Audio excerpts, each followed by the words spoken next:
Hi, I'm Alana. Welcome to another video. In today's video, I'll be sharing 5 books to mend a broken heart. Right, so the first one is called Notes on Shapeshifting by Gabby Abro. This book is very unique, it's very unusual, very strange, but it's not too long, so you can read it in like a day easily. And it talks about how to deal with a broken heart. And it's kind of like poetic and strange and unusual and very beautiful, very unique book.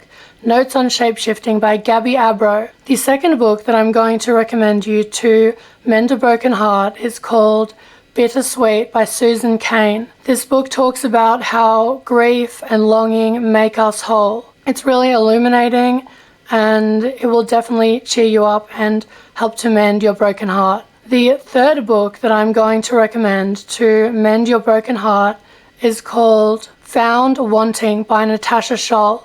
This was one of the first books I read after Tom died, and it talks about her, so she was in her 20s when her boyfriend died, and it talks about her personal experience with grief at such a young age and like losing her boyfriend unexpectedly. This is such a beautiful book. It really gave me a lot of hope after Tom died, that I could still like live a happy and full life. She said that she waited like 10 years to write it after he had died though.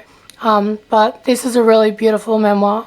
Found Wanting by Natasha Scholl. It talks about how like she found him, like she found the one for her, and then she lost him. So that's why it's called Found Wanting. And then the fourth book that I'm going to recommend to mend your broken heart is called How We Love by Clementine Ford. This book is another memoir, and it just talks about like her experiences with growing up and love and heartbreak throughout her life. How We Love by Clementine Ford. And then the fifth book that I'm going to recommend to mend your broken heart is called Essays in Love by Alain de Botton. This is one of the most beautiful love stories I've ever read. It's fictional, but it's written from the perspective of someone watching him fall in love with this girl.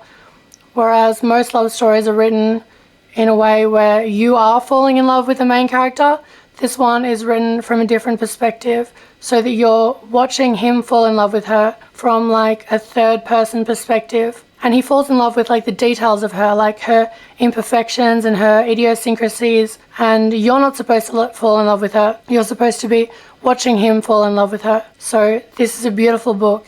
Essays in Love by Alain de Botton. That will be all for today. Thank you for watching this video. You're beautiful. You're perfect. I love you. God bless you. If you're new, like and subscribe to my channel.